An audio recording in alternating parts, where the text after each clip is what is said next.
नमस्कार। आज हम जिस दस्तावेज पर बात करने वाले हैं उसका टाइटल है आंदोलन की सच्चाई और शिक्षकों का संघर्ष। जी। ये असल में एक शिक्षक का लिखा हुआ है, उनका अपना अनुभव।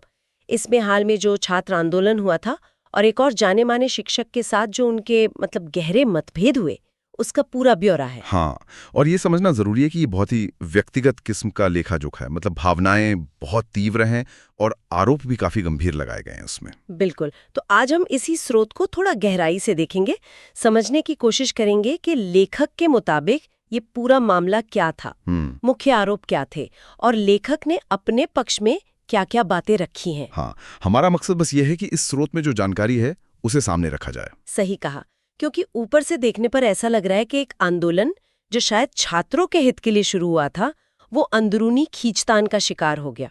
तो चलिए देखते हैं इसमें क्या कुछ है। जी। तो इस टेक्स्ट के हिसाब से शुरुआत तो काफी अच्छी हुई थी। आंदोलन ने जोर पकड़ा था। हाँ बिल्कुल, देश भर से छात्र जुड़े, शिक्षक भी शामिल हुए। मीडिया में भी खूब बातें हुई, कवरेज मिली और सरकार तक भी आवाज पहुंची, ऐसा लगा। हाँ, शुरुआत में तो सब ठीक लग रहा था। लेखक भी शुरू में एकता की बात करते हैं, जैसे वो कहते हैं ना, सबका फेलियर है, सबका सक्सेस है। हाँ। लेकिन फिर अचानक से माहौल बदल जाता है। लेखक का टोन एकदम गुस्से वाला हो जाता है। अच्छा, क्यों? लेखक के अनुसार वजह थी दूसरे शिक्षक का एक वीडियो, और फिर टीचर्स के व्हाट्सएप ग्रुप में कुछ कथित धमकियां आईं, उकसावे वाली बातें हुई। तो यहाँ देखने वाली बात यह है कि ये जो कथित एकता थी वो एक वीडियो और कुछ मैसेज से इतनी जल्दी कैसे टूट गई लेखक के अनुसार। ये अपने आप में एक सवाल है। बिल्कुल, आंदोलनों की प्रकृति ही शायद ऐसी होती है, थोड़ी नाजुक। और गला काट दिया जाएगा। अगर ये बातें सच हैं जैसा स्रोत दावा कर रहा है, तो ये तो बहुत ही चिंता की बात है कि शिक्षकों के बीच संवाद का स्तर यहाँ तक पहुंच गया। वाकई, इसके बाद कहानी में एक और पहलू जुड़ता है, वो है विरोध के तरीके को लेकर। हाँ। लेखक बताते हैं कि जो दूसरे शिक्षक थे वो जमीनी विरोध ऑफलाइन प्रोटेस्ट पर सवाल उठा रहे थे, और यहीं से शायद मामला और उलझ गया। बिल्कुल, क्योंकि लेखक इसे सिर्फ रणनीति का मतभेद नहीं मान रहे। अच्छा, तो फिर क्या मान रहे हैं? उनके हिसाब से इसके पीछे व्यक्तिगत स्वार्थ था। लेखक जोर देते हैं कि जमीनी विरोध जरूरी है क्योंकि उससे सिस्टम पर दबाव बनता है, मीडिया का ध्यान जाता है। वो 2018 के प्रोटेस्ट और टीसीएस लागू होने का उदाहरण भी देते हैं। हाँ, सही। और वो सीधे सीधे इसको दूसरे शिक्षक की कथित मंशा से जोड़ते हैं कि वो शिक्षक शायद ऑफलाइन की मेहनत से बचकर यूट्यूब पर अपनी छवि बनाना चाहते थे, सहानुभूति लेना चाहते थे, अपने कोर्स बेचना चाहते थे। लेखक का आरोप है कि मकसद छात्रों का हित नहीं बल्कि ऑनलाइन प्रसिद्धि और पैसा था। हाँ, लेखक तो ये कह रहे हैं, ये डिजिटल वर्सेस फिजिकल एक्टिविज्म की जो बहस है उसको एक व्यक्तिगत रंग देता है ये स्रोत। और लेखक काफी कड़े शब्दों का इस्तेमाल करते हैं, जैसे पैसे के भूखे। जी बिल्कुल। फिर आता है इस पूरे विवरण का शायद सबसे विस्फोटक हिस्सा, लाठीचार्ज की घटना। हाँ, ये बहुत गंभीर आरोप है। लेखक का सीधा आरोप है कि दूसरे शिक्षक ने पुलिस के साथ मिलकर साठगांठ की, जिसके कारण छात्रों पर लाठीचार्ज हुआ। बाप रे। वो कुछ दृश्य भी बताते हैं, जैसे एक एसीपी साहब उस दूसरे शिक्षक को सुरक्षित ले जा रहे थे, जबकि बाकी छात्र या तो हिरासत में थे या पिट रहे थे। ये तो बहुत ही संगीन इल्जाम है। लेखक ने तो आस्तीन का सांप जैसे शब्द भी इस्तेमाल किए हैं उस शिक्षक के लिए। हाँ। अब देखिए, इस दावे के समर्थन में लेखक क्या पेश करते हैं। ज्यादातर आंखों देखी बातें, जैसे वो एसीपी के साथ शिक्षक की मौजूदगी, मैदान का अचानक खाली हो जाना, और वो बैकग्राउंड म्यूजिक वाली बात भी है शायद। हाँ, कि दूसरे शिक्षक के वीडियो में पीछे संगीत चल रहा था जबकि पास में ही हंगामा हो रहा था। ये सारी बातें मिलकर लेखक के अनुसार एक तस्वीर बनाती हैं कि उन्हें और छात्रों को धोखा दिया गया। ये वाकई जवाबदेही और आपसी विश्वास पर गंभीर सवाल उठाता है। बिल्कुल। स्रोत के हिसाब से तो ये सीधा सीधा विश्वासघात था। लाठीचार्ज के बाद जो हुआ उस पर भी विवाद है। छात्रों की मदद असल में किसने की? हाँ, ये भी एक बड़ा मुद्दा उठाया गया है। उनके रहने का, खाने का, इलाज का इंतजाम किसने किया? हिरासत से छुड़वाने में कौन आगे आया?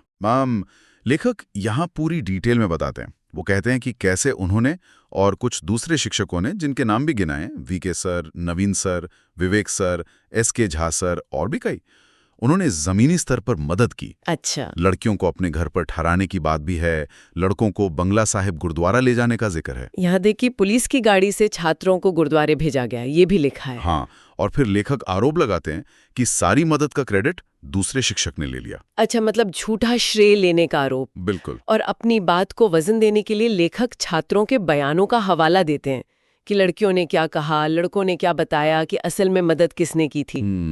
तो ये बार बार वही थीम आती है, पाखंड और दूसरों के काम का क्रेडिट लेना। लेखक के नजरिए से ये उस शिक्षक का चरित्र चित्रण है। मतलब एक तरफ काम करने वाले, दूसरी तरफ क्रेडिट लेने वाले। हाँ, कहानी यही गढ़ी जा रही है इस स्रोत में।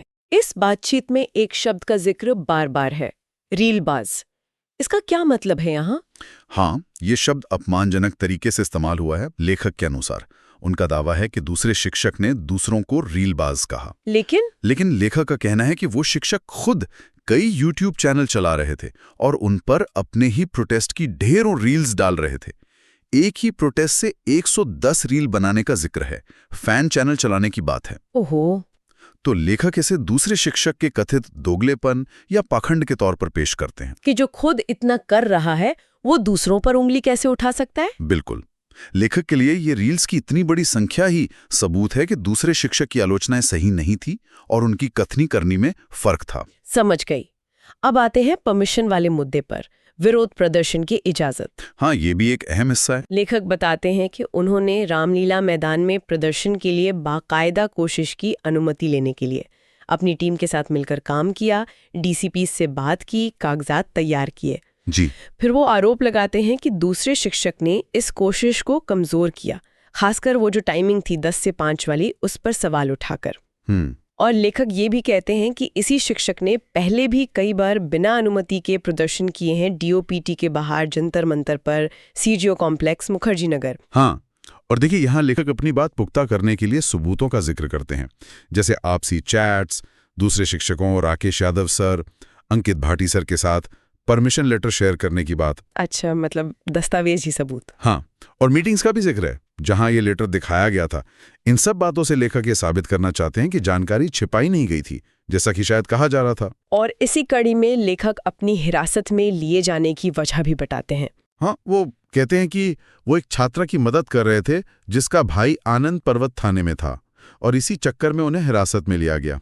वो अमन वशिष्ठ सर के एक ऑडियो क्लिप का भी हवाला देते हैं जो कथित तौर पर इसी बात की पुष्टि करता है। मतलब वो ये दिखाना चाह रहे हैं कि उनकी हिरासत अचानक हुई, किसी प्लान का हिस्सा नहीं थी।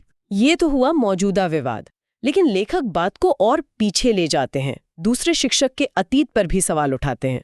हाँ, वो सिर्फ इसी घटना तक सीमित नहीं रहते, वो कुछ पुराने आरोप भी लगाते हैं। जैसे अलग अलग कोचिंग प्लेटफॉर्म्स के साथ उनके पुराने रिश्ते, कोई सीबीआई जांच या सॉल्वर होने के आरोप, कंपनियों से फंडिंग लेने की बातें, यहाँ तक कि राजनीतिक महत्वाकांक्षाएं भी। अच्छा, तो लेखक एक तरह से एक पैटर्न दिखाने की कोशिश कर रहे हैं। बिल्कुल। यहाँ ये साफ करना बहुत जरूरी है कि ये सब इस स्रोत में दर्ज आरोप हैं, लेखक के नजरिए से। हाँ, ये महत्वपूर्ण है। और लेखक इन पुरानी बातों को आज के बर्ताव से जोड़ते हैं। उनका मुख्य तर्क यही बनता है कि दूसरे शिक्षक जो भी कर रहे हैं वो छात्र हित में नहीं बल्कि अपने निजी स्वार्थ के लिए कर रहे हैं। पैसा, नाम, राजनीति या फिर शायद ईर्ष्या।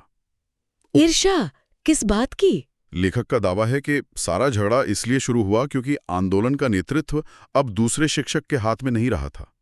वो लिखते हैं, लीडरशिप अब इनके पास में नहीं रही। ओह, तो ये तो बहुत ही पर्सनल हो गया। हाँ, ये पूरे संघर्ष को एक व्यक्तिगत लड़ाई का रूप दे देता है लेखक के अनुसार। तो लेखक के हिसाब से इस पूरे प्रकरण का नतीजा क्या निकला, हासिल क्या हुआ? उनके मुताबिक नुकसान ही नुकसान हुआ। एक आंदोलन जिसमें बहुत क्षमता थी वो पटरी से उतर गया। छात्रों की एकता टूट गई। हाँ, जो एकता बनी थी वो बिखर गई। लेखक ट्विटर ट्रेंड का जिक्र करते हैं, #SSC रेलवे प्रोटेस्ट, ये दिखाने के लिए कि आंदोलन कितना ताकतवर हो सकता था, लेकिन अंदरूनी झगड़ों ने उनके अनुसार सब खराब कर दिया। तो अब आगे का रास्ता क्या है लेखक के अनुसार? लेखक कहते हैं कि वो अब दिल्ली में सेंट्रल लीडरशिप से पीछे हट रहे हैं, लेकिन सपोर्ट करते रहेंगे। और वो छात्रों को कह रहे हैं कि आप लोग अपने अपने एरिया में आंदोलन लीड करो। अच्छा। वो अपनी निराशा भी जाहिर करते हैं, कहते हैं कि छात्रों के सवालों से उन्हें दुख हुआ और इस पूरे झगड़े ने उन्हें थका दिया है। तो कुल मिलाकर इस स्रोत के हिसाब से ये कहानी एक ऐसे आंदोलन की है जिसे अंदरूनी कला और कथित धोखे ने ज्यादा नुकसान पहुंचाया, बजाय बाहरी दबाव के। ये लीडरशिप, ईर्ष्या और निजी महत्वाकांक्षाओं पर एक तरह का कड़वा सबक है। और अंत में लेखक क्या कहते हैं? क्या सब खत्म हो गया? नहीं, वो जोर देकर कहते हैं कि लड़ाई खत्म नहीं हुई है, क्योंकि छात्रों का भविष्य दांव पर है। तो आंदोलन जारी रहेगा? हाँ, वो कहते हैं कि विरोध जारी रहेंगे, चाहे लाठीचार्ज जैसे खतरे ही क्यों ना हो। संदेश यही है कि लीडरशिप बदल सकती है, तरीके बदल सकते हैं, पर संघर्ष चलता रहेगा। तो संक्षेप में कहें तो ये स्रोत हमारे सामने एक छात्र आंदोलन के बीच दो शिक्षकों के बेहद कड़वे उलझे हुए विवाद की तस्वीर रखता है।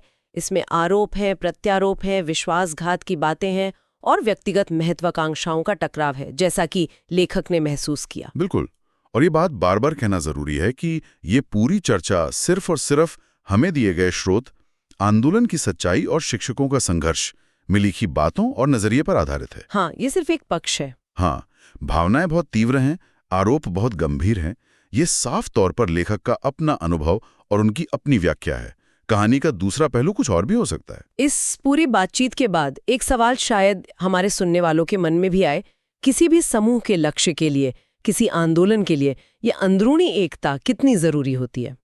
अच्छा सवाल है। क्या बड़े मकसद हमेशा इन व्यक्तिगत मतभेदों, ईर्ष्या या निजी महत्वाकांक्षाओं पर भारी पड़ते हैं, या अक्सर यही इंसानी पहलू होते हैं जो आंदोलनों का भविष्य तय कर देते हैं? इस पर सोचने की जरूरत है।